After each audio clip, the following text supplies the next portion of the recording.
Good evening. This is Mae Brussell. The title of this broadcast is World Watchers. It is program number 780, November the 17th, 1986. There's been a lot in the news the past 2 weeks about the National Security Council and also about Ronald Reagan's concern with them for sending arms to Iran, one of the motives being that the Ayatollah Khomeini isn't going to be around too long, and they wanted to be sure that the team that followed him, whoever followed him, would be close to the Western world again, close to the United States. What they didn't mention is that Ayatollah Khomeini is only 86 years old, and he happens to be the younger brother of a gentleman named Pasandide. It's spelled P-A-S-A-N-D-E-D-E. The older brother lives in the city of Qom, Q-O-M. It's the holy city where all the mosques are, well known for the mosques.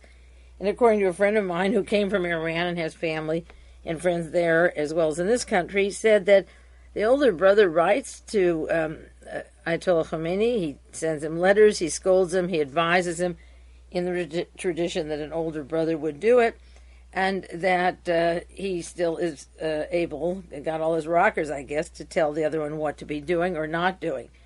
I think that one of the problems with this country is that we sit and devise who will be the backup or the cushion or the net, or who should we replace for the person in power, and that never seems right to us. Why don't we try to get along with the person that's in power, and then the following transition wouldn't be so hard, and spending so much time making war with the people that we don't like, try to find the things we have in common. I'm sure there'd be more than we would admit to, just as after the war in Germany, look how well Germany and Japan got along with the United States, and each country had spent 30 years getting ready to arm for the war, and when it was over, they became instant friends.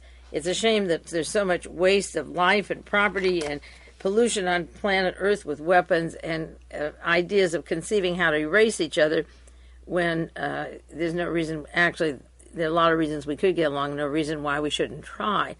As a matter of fact, Ayatollah Khomeini, with that track record of his family, may outlive Ronald Reagan. You know, with the colon cancer he had and with the Teflon peeling off, it might be very painful. He may not be able to take that, and he better shut up about who to replace Khomeini. Maybe he won't even be around to know about it. This is the 22nd anniversary of the assassination of John Kennedy, this coming Saturday, November 22nd. I've been studying that assassination for 22 years, come next Saturday.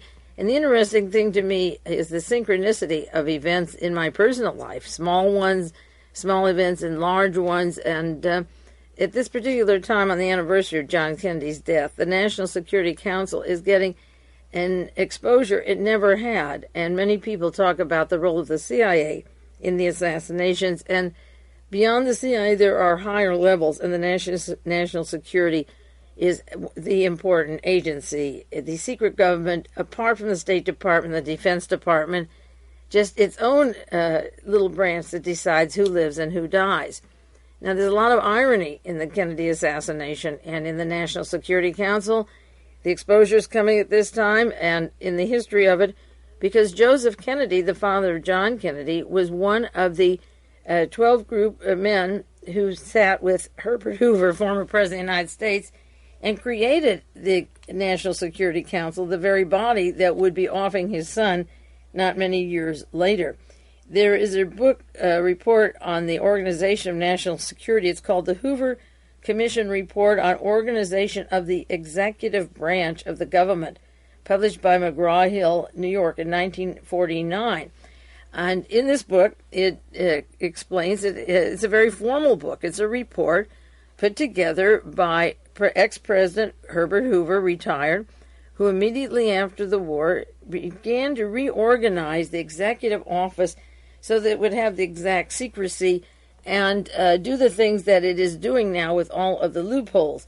Now, Herbert Hoover was instrumental in preparing Germany to rearm and the United States to rearm for the war against Russia after the Russian Revolution because of the billions of dollars of property he had there. For one thing, he had personal financial reasons, and he got the Solidarists and the White Russians, the very people that were involved in the murder of John Kennedy later, to come to this country and after World War II, but Herbert Hoover was very instrumental in setting up World War II. And when World War II was over, the company was formed. I've cited that before on broadcast, the British American Commerce Corporation, Canadian Corporation, where over 600 businesses and firms would literally control the resources of factories and possessions and minerals and so forth that come out of the earth, or the telegraph and inventions later, the monopolies of those kinds of things for controlling the world. And after the British American Canadian Corporation was formed, the Hoover Commission set up with 12 people to get a tight hold on the executive office and separated. This was the wedge that separated it and the Constitution and removed it from the legislative and judicial bodies that were traditionally protected by our Constitution. And on the board, among those people working very close with Herbert Hoover, was Joseph Kennedy, the former ambassador to Great Britain. He had been pro-German. He was known for his sympathetic ideas towards Adolf Hitler. And as soon as Hitler was defeated and the war was over, provisions were set up to combine this time the Western world, British and American, with Adolf Hitler and make war against the Soviet Union. Another person on that commission was Dean Acheson, who became Secretary of State from 1949 to 53.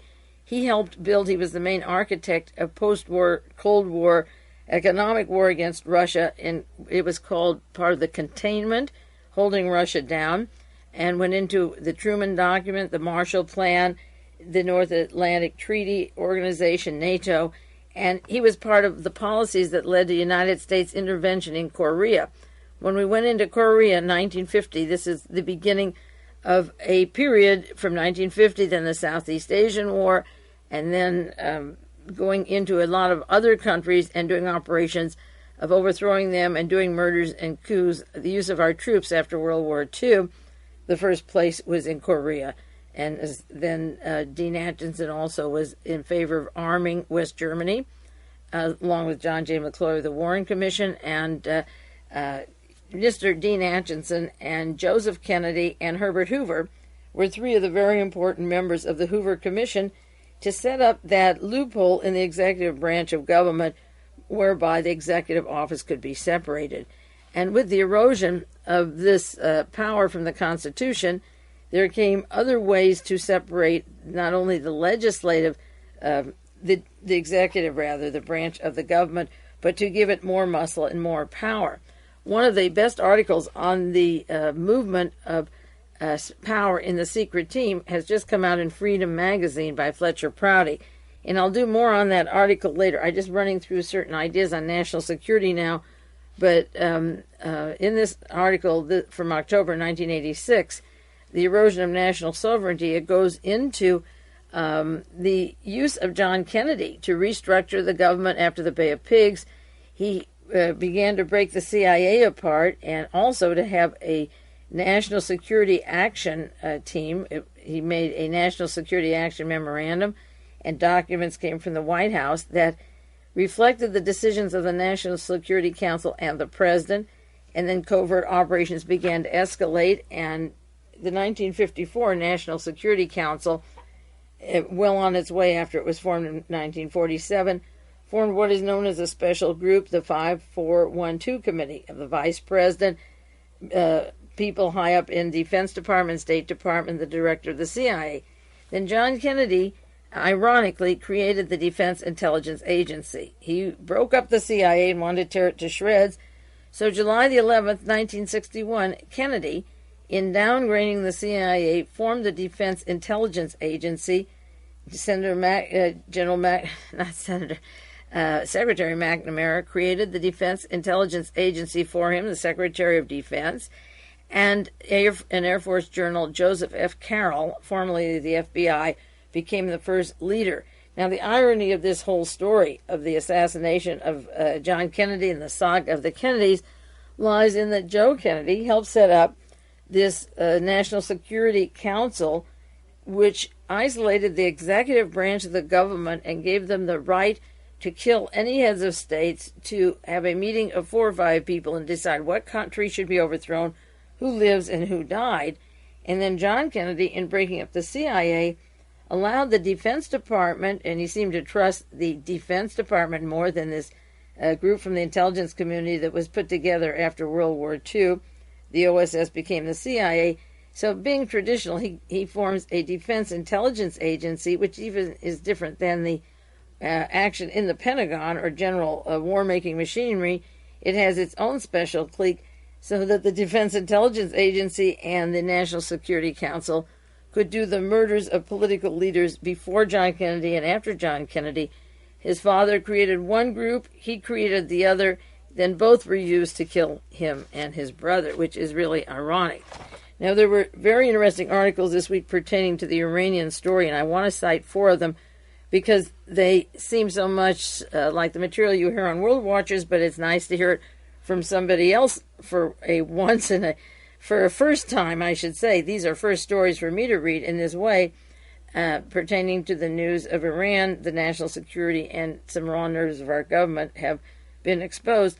The one of the first stories I want to read, actually, is called The Revolt of the Colonels by Richard Reeves. It came out in the Monterey Herald, but I believe it's carried in the Washington Post. This is the way it reads. Has there been a coup d'etat in Washington? And keep in mind, he's asking this in 1986. There was one in 1963, but at least he's recognizing it. I'll begin and not interrupt it again. Has there been a coup d'etat in Washington? Who is Colonel Oliver North, and why is he running my country? Who pays Eugene Hassenfuss and the others to deliver machine guns and rockets around the world in our name? Who was Robert McFarlane? What was he doing in Iran? Who is the Army colonel who runs the Office of Public Diplomacy to spread propaganda about Central America in the United States? He's referring to an agency that was exposed this week for being created by the National Security Council that lied to Congress in order for Congress to give $100 million to the Contras. On that basis, and being as the money isn't distributed yet, I think the money should be pulled back and not given and open up the story because they lied and admittedly lied in order to get the money. It's the Office of Public Diplomacy out of the National Security Council. What are all the colonels doing in Honduras? Richard Reeves said. They are at our, in quotes, temporary installation. What is the truth? Members of the administration are systematically lying to Congress. They are systematically lying to the world. They may be systematically lying to their own leaders. Obviously, it is no big deal for them to lie to nobodies like the rest of us. We can't even be sure who they are. Is President Reagan the administration, or are the colonels running our country? The mysterious Lieutenant Colonel Oliver North, whose personal military records have been classified to keep them away from the press, but who seems to have power to conduct secret and private wars and diplomacy on 2 sides of the globe, was profiled, as well as could be without direct information, in the New York Times last Sunday. In quotes, he was described as bright, articulate officer with a gung-ho spirit who saw the world in black and white. He took part in what one official called the education of Ronald Reagan, who had come to the White House with little military experience. What exactly was the education of Ronald Reagan? Is someone trying to say that North and former National Security Advisor Richard McFarlane had somehow brainwashed our president into seeing the world as colonels see it? McFarlane is a colonel from the Marines also. Who knows in this brave new world where colonels are assigned to the State Department to run public diplomacy offices? They are apparently better equipped because they bring the modern military's attitude toward putting spin on information. Well, we're going to have a tough time for a while explaining what happened, said a department spokesman on Sunday. They use what they call the spin to turn things around. They certainly will, considering that the State Department and the White House have issued this declaration last May 6th to define the United States policy regarding hostages. The United States government will make no concessions to terrorists. It will not pay any ransom, release prisoners, change the policies, or agree to other acts that might encourage terrorism. This State Department may actually be in a better position to know what has happened and what is happening than the appointed leadership of the Department of Defense, the supposed supervisors of our activist colonels. Secretary of Defense Caspar Weinberger went to China last month, urged the Chinese not to ship arms to Iran. He apparently didn't know that the people he was talking to were part of Colonel North's plot to do the very thing that they had been shipping arms to Iran. I wonder what the Chinese think now. None of us knows what to think, unless you happen to think it is a good idea to turn the country over to the colonels and give them the power to do whatever they want and the right to lie to the rest of us about it. But if they're in charge, and it doesn't matter what we think, If we're in charge, the colonels should be in front if elected and represent elected. We should have elected officials and not colonels. And they should be in front of those who are elected officials and television cameras and explain under oath, like the rest of the others, what they thought they were doing with our country.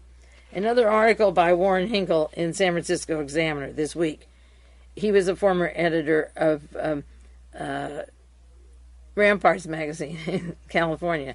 It's been a long time since Ramparts was out. It's called Teflon No More. Egg has stuck to the Teflon face of Ronald Reagan. It's not a pretty sight even for an actor to have a dirty puss. It never was.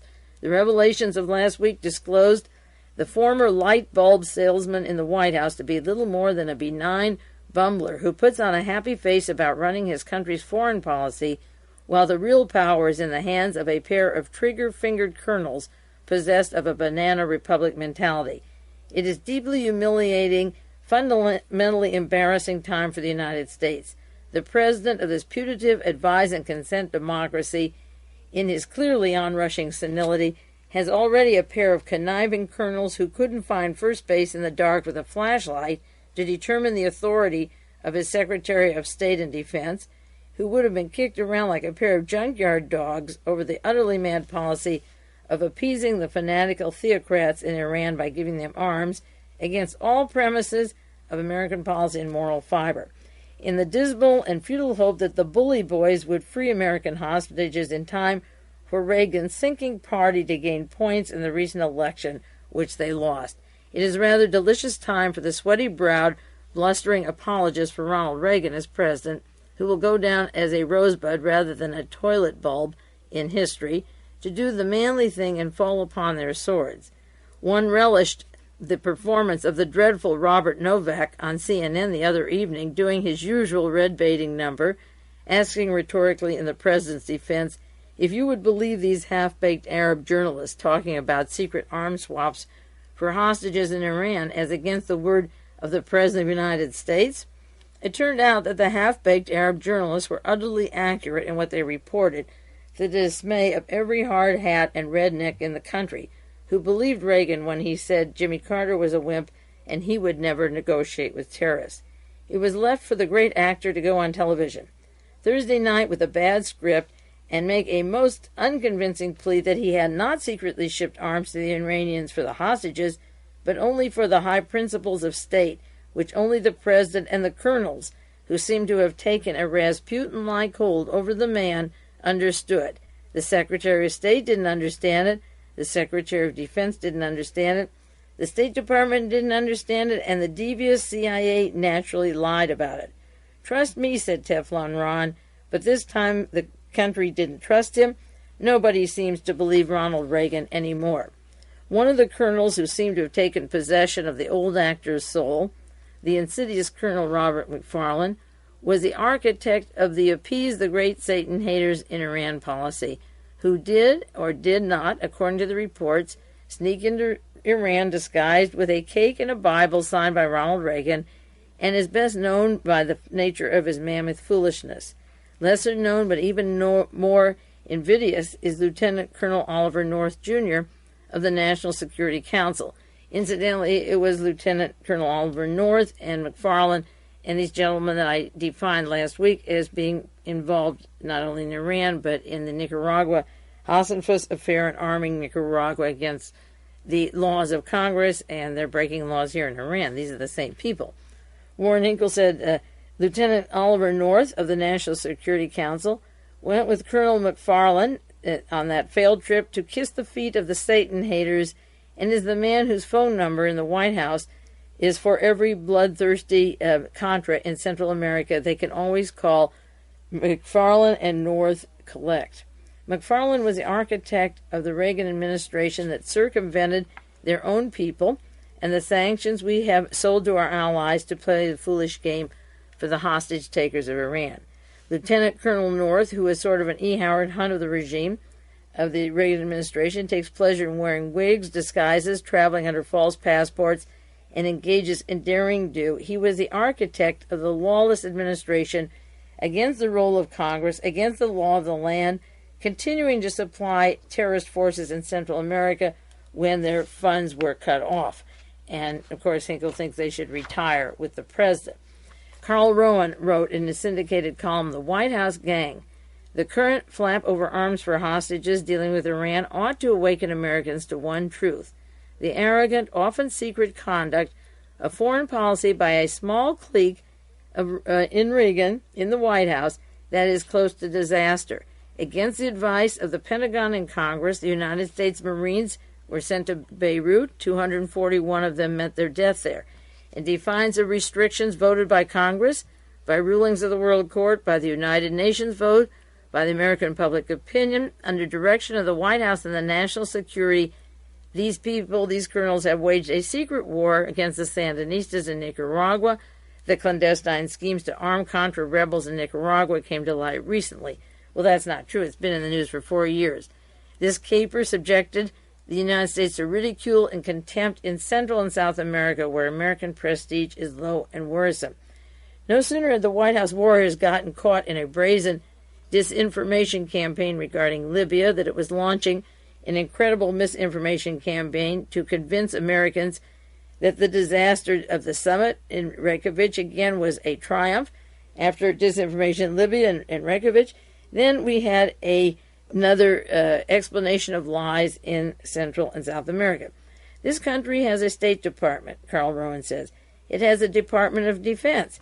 It has the Joint Chief of Staff of the military and the Central Intelligence Agency and the U.S. Information Agency, Foreign Affairs and Oversight Committees in Congress. A variety of advice is needed to prevent a president or a small band of his aides from committing serious blunders. We are seeing the damage that occurs when the president, who doesn't know enough about world powers, ignores the advice of the above-mentioned agencies and lets a less than competent White House clique run amok. The business of national security advisor playing fast and loose secretly is not new. It started with Henry Kissinger, and he explains his flying around in Europe and not even telling the Secretary of State, William Rogers, where he's going and what he is doing. Kissinger had Richard Nixon's approval. Congress will probably pass a law requiring Senate confirmation of the president's national security advisor. That step is decades overdue, but a lot more is required to halt the dangerous business of a White House palace guard grabbing wigs and cloaks and daggers and Bibles and making their own deals and waging their private wars, and in the process destroying the credibility and the reputation of this nation. And that's Carl Rowan asking about this gang. Another article, just one more on this subject, and particularly on pointing out the secret team that's behind these actions. George Will wrote, Who makes policy? And this is what Mr. Mikhail Gorbachev asked 2 weeks ago, and I answered. And I'll give you a detailed answer in a few minutes to the question, who makes policy? This is November the 13th. Does that poor angular gentleman that he's describing, Uncle Sam, who leans against a post, our Uncle Sam, he should be standing tall, but he's not standing tall at all. We're not for the lamppost. It's been a 2-month toot, and it's a dangerous thing to see him, he says, limping down here against the post. This nation's foreign policy surrender began in September when the administration was seized by another hostage obsession. The Danilov debacle culminated in an improvised summit at which the gravest issues, the elimination of ballistic missiles, the elimination of nuclear weapons, were raised in a manner so slapdash that no one seems sure what happened. If the administration really believes it came close to world-transforming agreements in Iceland, is that it has an unconservative tendency to exaggerate the tractability of the world, or a dangerous penchant for improvisation and chaos in the policy-making procedures. And chaos begets chaos. He brings up the question of the hurried meeting in Iceland because I did several broadcasts, too, just on Danilov alone, to say that he caused this meeting and therefore he is very important to the President of the United States. He's been blackmailed. And George Will is saying the President is a hostage to the Soviet Union and had to go to a quick meeting in Iceland because of the Danilov affair. He doesn't venture into what it is, but he makes note of that, and I consider it very, very important. Then he says, within days of the Danilov swap, hostage David Jacobson was seen on videotape denouncing the administration for not doing much for Americans in Lebanon, as was done by Danilov. Imagine the brisk business in hostages now that weapons are the coin of commerce. If the Iranian episode has come to light, just as Democrats are coming to power in Senate, the power of investigation, even more than the legislation, may be the principal Senate thorn in the administration's side. And this is George Will, a strong conservative. There's going to be a long, lively row about the wisdom of trading arms for hostages, of trading with Iranians through Israeli intermediaries, certainly paying for hostages in the coin of military material, the United States spare parts. The necessity for making a policy choice is wrong doing it this way. Iran can get necessities and still remain hostile to the United States. What we have to demand is scrutiny. And how did we get into this U.S. policy? How is it made? And he says, in the Iranian episode, someone seems to have rummaged in the Smithsonian's attic and dusted off not only a Henry Kissinger insight, but also a Kissinger style. Iran is, in Kissinger's formulation, the China of the 90s. That is, Iran will be what China was in the 70s, a large, important nation contiguous to the Soviet Union and therefore in need of Western friendship. That formulation is timely, coming from Henry Kissinger, who was National Security Advisor to the sweeping end run around and was unaware of Secretary William Rogers in preparing the opening to China 15 years ago. And George Will brings up the Henry Kissinger tactics used in the National Security Council, and Carl Rowan does too, and it's very important because Henry Kissinger's people are very much behind the manipulation of the president by way of the National Security Council. There was a story, many of you probably saw this, a large one this week. Admiral William J. Crowe, chairman of the Joint Chiefs of Staff, was never told about our arming Iran that's been going on, first by way of Israel and later by the United States for the past 5 years. Another story, United States company sold helicopter parts to Iran. The company is United Technology Corporation, and that's the company that Alexander Haig was president of before he became Secretary of State. And then there's articles about probing the illegality of the Iranian deal and the fact that shipping the arms is illegal. The national security doesn't count. They don't inform the Joint Chiefs of Staff. They can sell parts through the companies of their own members that are close to the council. And another article in the New York Times, many laws bear on arms shipments to Iran, and it lists a lot of problems, legalities that should bring this president, all of them, out of office. But he, I'm sure, will charm his way out of that and stay not happily for the next few years. Now, the importance of the National Security Council, that these four men are writing about and acting so innocent, like little virgins out of a whorehouse or something. They've been around a long time, but all of a sudden it hits them what kind of a power branch they've become. The way they use their power is evidenced in a very brilliant article, wonderful article that came out this last Sunday in the San Jose Mercury by Alfonso Chardi, called "Reagan has okayed 40 covert operations," at least 40, maybe up to 70 covert operations since 1981 when he was president. And of course, these kinds of things were done, some with the CIA, some with congressional approval, but they've been going on, and in just 6 years, he's been doing a lot of hanky-panky abroad and at home. The article says that President Reagan, in 6 years of office, has approved of 50 secret operations. The events took place at home, abroad, and they involved arming anti-communist rebels, helping stage a successful revolution, manipulating elections, mounting propaganda campaigns, blocking supplies to guerrillas, swapping weapons for American hostages. In the United States, the administration influenced the press on Central America and monitored Americans opposed to U.S. policies. And it goes into activities that Ronald Reagan started in 1981. The CIA in 1981 secretly funneled $10 million in cash to overthrow the government of Chad. In 1981, they were trying to overthrow Ethiopia and send CIA money and propaganda in Ethiopia. The covert action continued. This arms shipment in Iran began, according to this article, in March 1981. Reagan's involvement with Iran dates back to March 81, when the CIA briefers advised that White House and Senate intelligence that Reagan had authorized a plan for the opponents against Ayatollah Khomeini. Now, in 6 years, I've done a lot of programs on activities that I believed were involved with the National Security Council and fingered them right back to there. And you can see that if they admit that they've been involved in 50 to 60 operations, that I've had a busy 6 years, and you know I have. And a lot of the ones they're admitting here aren't the obvious ones. They admit Ethiopia because Vernon Walters had to go over there and rescue a CIA person from Ethiopia.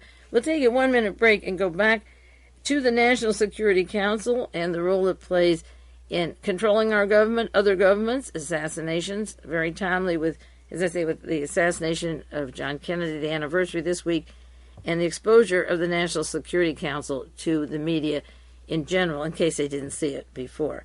After the 1-minute break, we'll come back to these subjects.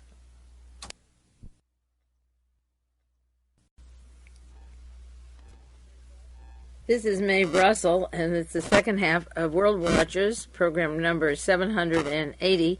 I'm not going to go through the details of this article in the San Jose Mercury now, but just to tell you about it in a week or two, probably next week, break it down because of the very important years, things I was trying to say on World Watchers and what Ronald Reagan was doing. These are just, they've listed about 8 or 10 of the operations out of 50 secret operations. And I've listed for you for the past 6 years, those other operations that are not listed here are the ones that I've been telling you about, and give you my reasons maybe next week or so on why I have always fingered them, going back right to the National Security Council. Incidentally, 4 years ago, Jill Wolfson wrote an article about me for San Jose Mercury. This was in 1982, and I thought it was a rather disgusting article. At the end of there's a summary of things that I'm saying about certain persons, and I can review it for you if you don't remember the story. The things that I take seriously, she took tongue-in-cheek, but she summarizes with my opinions on, such as the murder of John Kennedy. She said that Kennedy assassination, this is what I said in 1982, 4 years ago, the murder of John Kennedy was not an isolated world assassination. It was a large plot where people were murdered before him, after him, up until now, the present date. The sole purpose is to remove any person from office or power who intends to have world peace. The actual Kennedy shooting was a crossfire with silencers, organized with the assistance of top Nazis, including Martin Bormann in Argentina. And regarding Ronald Reagan, I said the president, like Adolf Hitler, represents the wishes of the same group of people. They created Ronald Reagan from the time he was an actor, because they needed a front man while the real decisions were made by others. I said that 4 years ago. Lieutenant Colonel North, or General John Singlaub, or Admiral Poindexter, and the Marine Colonel, Mr. Robert McFarlane, those 4 characters are the kinds of people that are doing the operating, and this article that's in the San Jose Mercury goes into many of the operations just from 1981 to 82 were so massive, the amount of them, that in 1982, when I was comparing Ronald Reagan and Adolf Hitler, this Jill Wolfson, who wrote the article, didn't have the slightest idea what I was talking about. And now, luckily, the documents are coming out to show that that very year I was explaining what had happened the year before and how the government operates, but she didn't understand a thing about that. And now the activities of Ronald Reagan from 1981 just to 82 were horrible. I do also want to get back next week and detail some of these other items. One is a long article in the Wall Street Journal by Alexander Cockburn, titled, "Is the Press Awakening to Reagan's Deceptions?" And he goes into how much they've covered up the mass media. Cockburn is one of the most active journalists in the country. He can't be accused, like the others, of sitting back and not knowing what is happening. And he concludes his article by saying, why doesn't the press go into the disinformation during peacetime history and the milestones of the progress, follow Yellow Rain, the El Salvador White Paper, the Pope Plot? And the Pope Plot is very important because that was put together by Michael LEDEEN and a group of people around Henry Kissinger and Alexander Haig. And LEDEEN was the person that set up the meeting for Robert McFarlane in Iran to meet with the Iranians, the meeting that later became exposed and brought this thing down. And he refers to the Korean airline, Alexander Cockburn, as another one of their operations that's been secret. The Sandinista drug running we know about.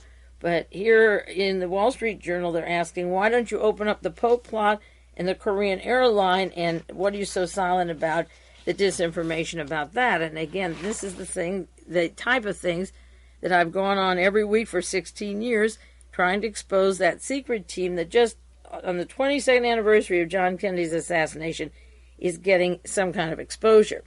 The San Francisco Chronicle has a story this morning about that subject. The date is November 17th. Security agency taking more active role in policy.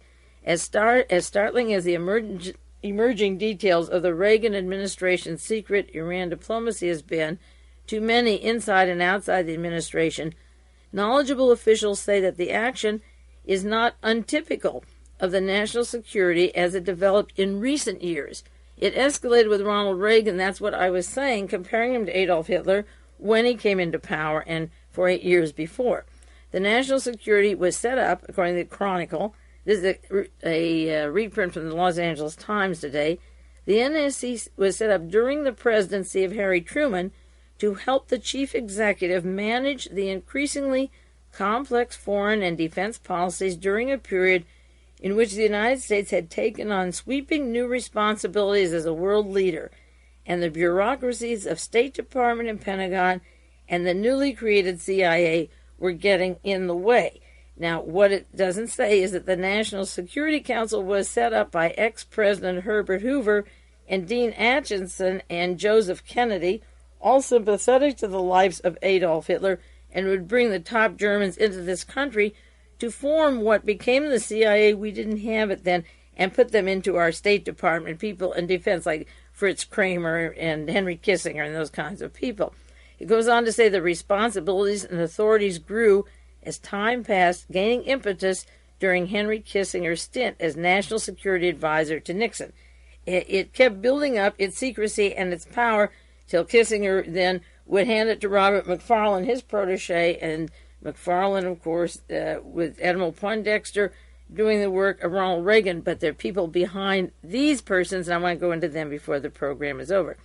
The article says, in highly controversial areas, including relations with the Nicaraguan Contra rebels and the Iranian operation, the national security's role has quietly changed.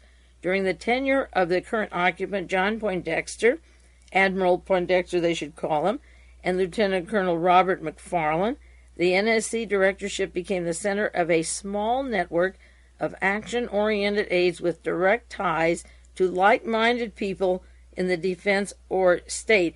And that's exactly the clause that is important. The national security was set up for like-minded people, which is the kind of like G. Gordon Liddy, the all black and white, kill all the commies, make any war, kill anyone in your way. And it was for a small clique, and that again is in the newspapers today. The article says the tendency has been reinforced by the reporting restrictions placed on Congress. They've placed them on the CIA and on covert actions, and they're getting tighter with their secrecy.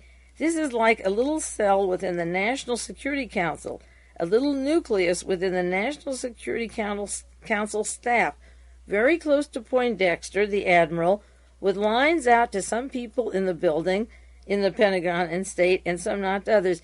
A coterie of people at the National Security Council who have a Byzantine view of the world and are always looking for ways to maneuver it. So you not only get the National Security Council that was set up to have a control over the executive, the president in the White House, but then there's a little cell within the National Security Council. When Mr. McFarlane was recommended to become National Security Advisor, he was a former Marine Lieutenant Colonel, and one of the objections to the time, the opponents of McFarlane, I'm reading from 1983 in the Monterey Herald, Associated Press story, the opponents of McFarlane were opposing him because he worked in earlier years for former Secretary of State Henry Kissinger and Alexander Haig when they directed White House national security operations. And so that there was this continuity when Kissinger got out of handing it over to McFarlane. Now, the New York Times had a story November 14th, this past week, by Stephen Engelberg, Iranian named as key intermediary, and it talks about their meetings in Tehran, in Iran, these arms deals and so forth, of this very small clique. And it begins by saying, officials said that it was Mr. Gorbachev in a series of meetings that involved Michael LEDEEN and Israeli officials who brought up the subject of 6 Americans held hostage. Now, Michael LEDEEN is a name I've used on the program for many, many years.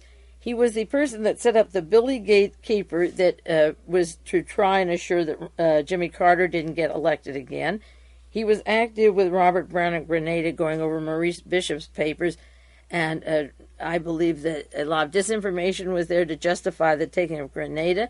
He was very active with Claire Sterling and Francesco Pazienza and Theodore Shackley in creating the KGB Bulgarian story about Agca that Alice Cockburn refers to as a disinformation coming out of this group. And he was active and is active with Henry Kissinger, traveled with Henry Kissinger as part of the P2 Masonic Lodge with Licio Gelli and the International Fascist Network. It's interesting that the Iranian story brings in not only Admiral Poindexter from the National Security Council, but Michael LEDEEN traveling to Europe, earlier with Henry Kissinger in Rome and all wherever they want to go, but setting up Robert McFarlane, the former National Security Advisor, working on hostages in Iran. This Michael LEDEEN is similar to John Reese, who heads Western Goals, but he has even more power. And there was an article published in Executive Intelligence Review in 1984, 2 years ago, on Henry Kissinger, and it has to do with Kissinger and Michael LEDEEN and their secret activities with the secret government in Italy. Now, these governments each were set up. This is a P2 arrangement, P2 being that famous Masonic Lodge, persons in the intelligence in the Italian government, having a government behind a government, getting ready for a dictatorship or a military junta push. And what we have in the White House, outside the executive office in the same building, are these colonels and admirals, General John Singlaub, Lieutenant Colonel North, Colonel McFarlane, working for a small group who are in fact active in the United States as well as abroad for the type of dictatorship we had under Adolf Hitler. John Singlaub, remember, one of those generals that worked with Admiral North and this national security group of McFarlane and the gang, is the one who had the $1 million, and I don't have to put it in past tense either, the $100 million computer that connected from the Los Angeles Police Department to Long Beach to John Reese's home. So multiply that by as many states and cities in this country as they want. This article about Kissinger and the Super S scandal is important because there's a parallel with what the LA Times is saying this morning about a cell within a cell, and we very seldom get anyone even getting that far into the little nicks of this government where the decisions are made of who's to be overthrown and so forth. The article reads this way. It says, Kissinger and the Super S scandal, living dangerously, and quote, those two names, living dangerously words. This was the slogan of the futurists, the fanatical cultural group that prepared the ground for fascism in Italy. According to well-informed sources in Rome, it must have been part of the group of Henry Kissinger. For the second time in recent weeks, Henry Kissinger has been back in Italy, in Milan. He arrived October 26. He arrived accompanied, according to press agency Repubblica, with former State Department advisor Michael LEDEEN, who had been declared persona non grata by Italian authorities. The first time Kissinger encountered Italian justice was last year when he escaped the prosecution of Judge Ferdinando Impasamato, Impasamato, it's like it sounds, Judge Impasamato. Thanks to the illegal protection granted him by the United States ambassador, he hid in the location of Maxwell Robb, another man that they mentioned, along with Kissinger and LEDEEN, as working on the hostage crisis. They wanted Robb to help them, or he did assist them. He hosted Ronald Reagan, and he hosted Kissinger in the embassy, and used his prerogative of extraterritoriality because Imposamato, the judge, wanted to interrogate Kissinger regarding the kidnapping and the assassination of former Italian Prime Minister Aldo Moro in 1978. The magistracy had received a formal legal brief documenting the involvement of Kissinger in that crime. Most probably it was the secretness of Kissinger's arrival in Italy that saved him from legal papers. They couldn't get them together.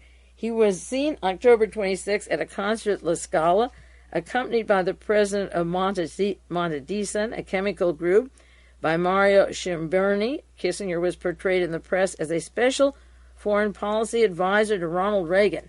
Kissinger was characterized the same way when he went to Germany, when he went to Sweden, and I suspect, well, I won't digress now to the murder of Olof Palme, but we'll get back to Kissinger in Sweden later. As he traveled through Italy, Germany, and Sweden, he was a representative of Ronald Reagan, and he was accompanied by Michael LEDEEN. The very press agency Republica that revealed Kissinger had not only arrived in Italy, had not arrived alone. Among the people accompanying him, according to the press, and Kissinger noted a character who's very prominent in the press these days, the character was Michael LEDEEN, who most Americans have never heard of, but who has indeed been featured prominently in the Italian press over the recent period. His name hit the front pages after the arrest of the former director of the Italian Military Secret Service, the SISMI, S-I-S-M-I, headed by General Pietro Musumeci, M-U-S-U-M-E-C-I. Musumeci was the key person in the so-called Super S. The Italian Secret Service, the super-secret branch, was called the SISMI, S-I-S-M-I. That appeared to be involved in major terrorist action in Italy, including the 1980 Bologna train bombing that left 81 persons dead. Now, there was the Italian Secret Service, just as we have our CIA investigator or the FBI, or in this case, the National Security Council. And out of the National Security Council, there is a cell that involves Kissinger and Haig and their influence into international policy. And Kissinger played the role in Italy as well as he played it in the United States. And the article says Michael LEDEEN was part of this same SISMA, this Super S, that went inside the ordinary security service. And he traveled with Reagan, and the Super S was responsible, as I say, for the Bologna train bombing that left 81 persons dead. General Musumeci was a member of the P2 Lodge, the Propaganda 2, the Freemason Lodge, that broke up within a week of the first attempt on the life of Pope John Paul II, after it was proved that the lodge had organized and funded both the left and right of terrorism. That's why I wrote the SLA as the CIA when Reagan was in California. They funded drug running, gun running, coup d'etats, and plots to overthrow in countries. Musumeci was arrested and indicted for the Bologna bombing. Michael LEDEEN, former official advisor on terrorism in the United States Department under Alexander Haig, was an operative of Super S and was declared persona non grata by the Italians, who gave notice he was not to appear in Italy again. At the time of his operations for Super S, LEDEEN was an associate of Henry Kissinger at Georgetown Center for Strategic and International Studies in Washington, and many Italian newspapers have underlined LEDEEN as a member of a parallel service with Francesco Pazienza, closely linked to Henry Kissinger. Now, incidentally, after John Lennon's murder, John Lennon was murdered January the 8th, 1980, and January the 9th, 1980, Francesco Pazienza went to see Alexander Haig at the Office of United Technology, where he was the president. He would not be leaving there and sworn in until January 81, about 3 or 4 weeks later, as Secretary of State. The links of Pazienza and LEDEEN to the Middle East, and LEDEEN is very active with the Mossad and Israeli intelligence, he and his wife Barbara LEDEEN, and I'll do more next week. I just want to finish this one story about Kissinger. It is cautiously believed that Henry Kissinger's major concern in coming to Italy was not to attend the concert at La Scala, but to block the spread of the scandal around the Super S agency, which leads to the coup d'etats and murder. That scandal is leading directly to Henry Kissinger. Besides, Kissinger has every interest in freezing anything that concerns the massacre in Bologna. During the original investigation of that crime of August 2nd, 1980, Judge Aldo Gentile discovered that it had been plotted at the Monte Carlo P2 Lodge, a secret lodge connected and part of the P2, whose membership includes, according to witnesses, Henry Kissinger. After the arrest of P2 member Musumeci, Judge Gentile, who was Watergated, had to be removed, and he left his post. He had uncovered the Monte Carlo Lodge and Henry Kissinger's membership, and he gave an interview to La Stampa emphasizing that the investigation of Super S confirmed what he discovered on Monte Carlo and the P2 involvement. Now, Henry Kissinger has been a footman for secret intrigues or plots. And as the protege, underneath Fritz Kramer, you have to then say, again, who is the man above Henry Kissinger, the man instrumental for his career, who's so important, possibly linked to the emergency management that I cited last week. Does he still work with Mr. Fred Eakleys of the Defense Department? He was so big that he was the plans officer over Westmoreland in the Southeast Asian War, and it is very essential as these stories emerge to find out again who is Fritz Kramer. Now, just to give you an outline of some of the people who are the control offices, because you may ask, well, if Ronald Reagan is just a person to be a stooge sitting at that desk and going back and forth to Camp David and reading his cue cards, who is above him? Where does it go? And just a brief summary of kinds of persons controlling him. I'll try to give you an outline of just one or two areas that I believe the control takes place. A lot of it takes place in Germany, in the Deutsche Bank, in I.G. Farben's accounts under Hermann Abst, very instrumental, still working with the Vatican, and under people like Martin Bormann, the master funder of money, and man behind Adolf Hitler, the genius behind Hitler, and Richard von Weizsäcker as president of Germany. His father was the liaison of the Vatican to Adolf Hitler. Money from Germany, the funds from Germany, came to Richard Allen, and he started and founded the Georgetown Center for Strategic Studies after the war. He went to Georgia for a short time, then went up to Georgetown and started the Center for Strategic and International Studies, and that became the think tank and the home of the Cold Warriors. And one of the key men currently in charge, or he's in jail right now, for banking practices, but Count von Galen, Galen, is a close associate of Henry Kissinger's. He works with him. He's the only West German trustee at the Georgetown University at the present time, and he is very close to the working quarters in that location with Henry Kissinger and his operations.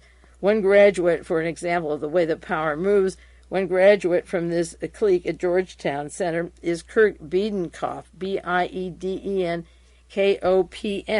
and Kurt Biedenkopf just became the head of the North Rhine-Westphalia region. He went back to Germany, and another person that he's an instrumental politician in Germany after being here in the United States under the tutelage of these particular people.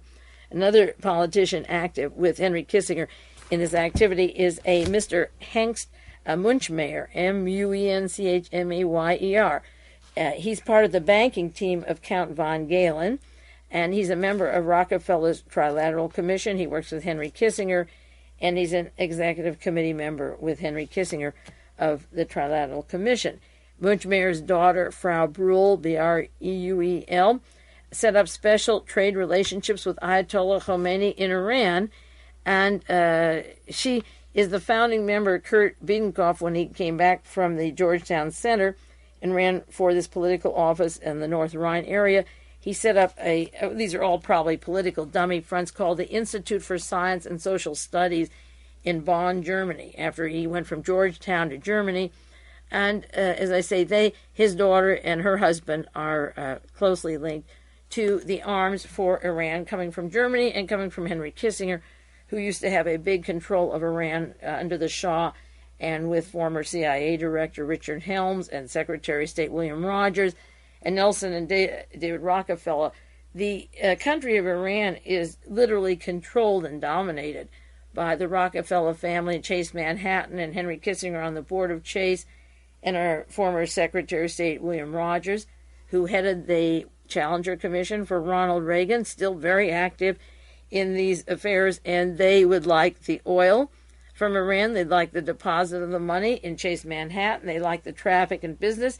And most important of all, they want a nation bordering Russia as a landing base for what is building up to World War III. It's very important to get this base, this country, one way or the other. And several times on the television this past week, I tape recorded, but I'd have to fish through the hours of tapes I took. There were references to the Persian Gulf as essential no matter what Khomeini decides to do. This is our territory. It involves national security, and they even went on to say, we need it for the next war. This sort of passed everybody's ears, and I haven't seen any comment by the newsmakers, but we heard about World War II over and over again, and when it happened, they act surprised, but there were references to the next war in the Persian Gulf. And Henry Kissinger and the German banks, the Schroeder Bank, Count von Galen is part of a group of Schroeder, Hengst, Munchmeyer banking group. And the Schroeder Bank, the part of the team with von Galen and Munchmeyer, whose daughter is helping arm Khomeini, the Schroeder Bank is the bank that funded the rise of Adolf Hitler regime in 1930s, and they're preparing the weapons and the machinery again for one more time around. These people never seem to learn. Henry Kissinger has good banking friends in Austria and Italy and travels around as the emissary for these kinds of operations that are done away from the United States government, that are done even from the State Department, the Defense Department, the CIA, the Congress, and in the national security, even among them, with 200 or 300 advisors, there is a clique that are running this show. Admiral Poindexter, the very people I cited in those articles, those 4 articles I read at the beginning of the program, Lieutenant Colonel North and General John Singlaub, and the fear about those colonels and generals are real. The Admiral Poindexter, General John Singlaub, and Lieutenant Colonel North, and Lieutenant Colonel McFarlane. We have these fellows from the Marines, the Army, and the Navy, and they do matter. Now, they can't do much themselves on their own unless there's, again, somebody over them. So I have drawn a diagram, kind of. You won't remember these names. I wouldn't expect you to. But if you send a self-addressed stamped envelope to me, and I've said that before, I'll draw out this diagram for you of the way I see the powder. At the top are people like Richard von Weizsäcker and Count von Galen, and international bankers, but just specifically in what they call the Trilateral Commission that was set up. It was Germany, Japan, and the United States, and the United States is run by these people for all purposes. The established Constitution doesn't work. So at the top, in lieu of 50 names, I just mentioned Richard von Weizsäcker and Kurt von Galen. In lieu of 50 banks, I mentioned the Deutsche Bank, the Schroeder Bank, Chase Manhattan, the Credit Suisse, the banks in Zurich, Switzerland, the Martin Bormann's banks, and so forth. Now, under these very important, powerful people that run these banks and have this money are a team of persons, and as far as I can see in my research of 22 years, the most important names are, there's 5 names that I think are significant here. One is Peter Drucker, the other is Fritz Kramer, the next is Daniel Graham, the next is Henry Kissinger, and the next is Alexander Haig. It's interesting that Mr. McFarlane, by going to Europe with Michael LEDEEN, the story leaked, and it may terribly hurt the administration.